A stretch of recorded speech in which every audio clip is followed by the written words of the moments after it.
Sophia, where's your passport? We're next in line. It was just here in my carry-on. Wait, I think I left it at the coffee shop when I ordered that latte to go? The board says gate closing in 10 minutes. You're gonna miss the most epic travel adventure ever. I found it. It was in the side pocket. Phew.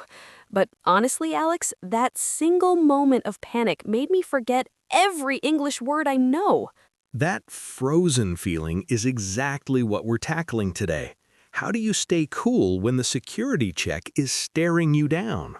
Let's find out. Hello, everyone. I'm Sophia. Welcome back to the Daily Seed English podcast, where we help your English skills grow, one little seed at a time. And I'm Alex. Today we're packing our bags and heading on a travel adventure. Whether you're a pro or a first-timer, there's nothing quite like the rush of an international flight, or the stress of it.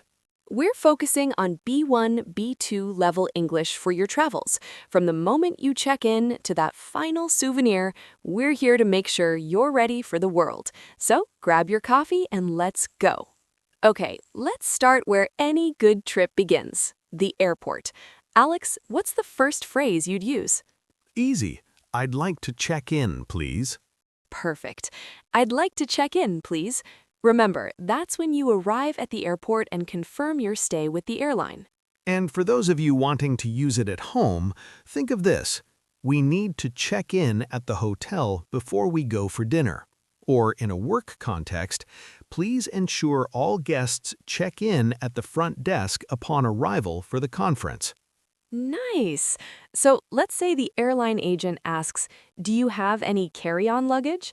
Alex, what's a carry-on exactly? Well, a carry-on is that small bag you keep with you on the plane. It's perfect for those of us who don't want to wait at the baggage carousel. Right. Another example of a carry-on, you might say, I managed to fit everything for my weekend trip into a single carry-on. Or, travelers are reminded to keep their carry-on luggage within the weight limit. Now wait, after the check-in counter, you've got to face the most stressful part, the security check. Oh, the security check. That's the safety screening area. It always feels like a puzzle, doesn't it? Too many trays, not enough hands. Exactly. You can say, the security check at the concert took a long time because of the large crowd. Or, employees must pass through a security check before entering the research lab. And what if the officer asks you something and you don't understand? That's where our magic key phrase comes in. Sorry, could you repeat that, please? It's a lifesaver. I love it. Sorry, could you repeat that, please? At home, my kids know that saying please is the magic key phrase to getting dessert. And in client meetings at work, asking for clarification is the magic key phrase to avoiding mistakes. Well said. Now, what's the next question? The officer might ask, what's the purpose of visit? Alex, how would you answer that? I'd say, I'm here for a vacation, or I'm traveling for business. Perfect. Remember, your purpose of visit is the reason why you're traveling. At home, you might say, my purpose of visit to my grandmother's house was to help her garden. At work, a consultant might state, the purpose of visit was to conduct a 3-day audit. Wow, we've already covered so much. Before we move to the next part, let's ask our audience. Have you ever had a funny or stressful experience at a security check? Share it in the comments.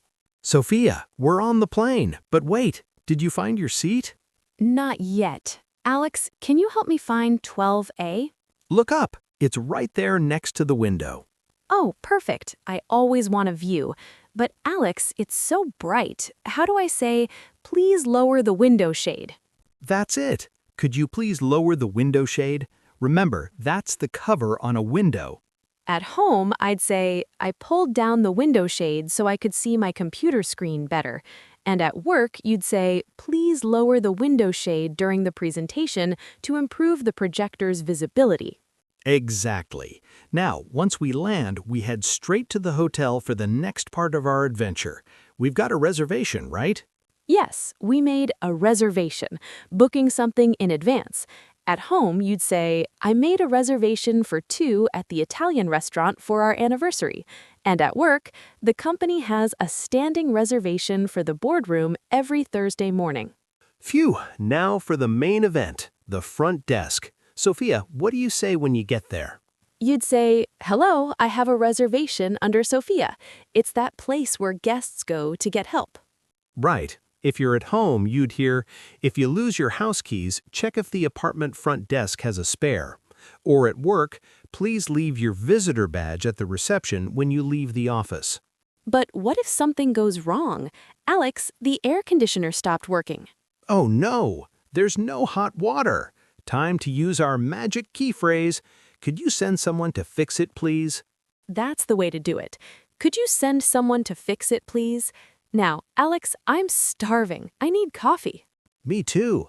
Let's head to that cafe you saw earlier. Good idea. I'll take a latte to go, please. To go or for here, the big choice. To go means takeaway, and for here means eating at the restaurant. At home, you'd say, I'll take these sandwiches to go since we're heading to the park. And at work, is your lunch order to go or will you be eating in the cafeteria? Nice. Now, before we explore the city, let's ask our listeners, what's the best reservation you've ever made? A secret beach house? A fancy restaurant? Tell us. Sophia, we've got our latte to go, but we're lost. Where's the museum? Oh no. Wait, Alex, let's ask for directions. Directions. Instructions on how to get to a specific place. Excuse me, could you tell me how to get to the museum? That's it. Another example, you might say, can you give me directions to the nearest grocery store? And at work, the manager provided clear directions on how to complete the quarterly report. Wait, there's so much traffic. How are we going to get there? Traffic, the cars and vehicles moving on a road. Alex, is it always this bad? I guess so. At home, you'd say, there's always heavy traffic near the school at 3 p.m. And at work, you'd say, I apologize for being late. The highway traffic was completely stopped. Phew, we finally made it. Look at all these souvenirs. Oh, souvenirs. Something you buy to remember a place or event. I need that tiny Eiffel Tower, Sophia. At home, you'd say, I kept the seashell from our beach trip as a lovely souvenir. And at work, every attendee received a branded pen as a souvenir of the event. We've covered it all, Sophia, from the check-in to the final souvenir. It's been a journey. But Alex, what's our biggest tip of the day? It's not about being perfect. It's about being brave. Even a small effort makes a big difference. That's right. Whether you're traveling for a vacation or your purpose of visit is business, English is your bridge to the world. Well said. Now, listeners, tell us, what's the best souvenir you've ever bought? A keychain? A map? Share it in the comments.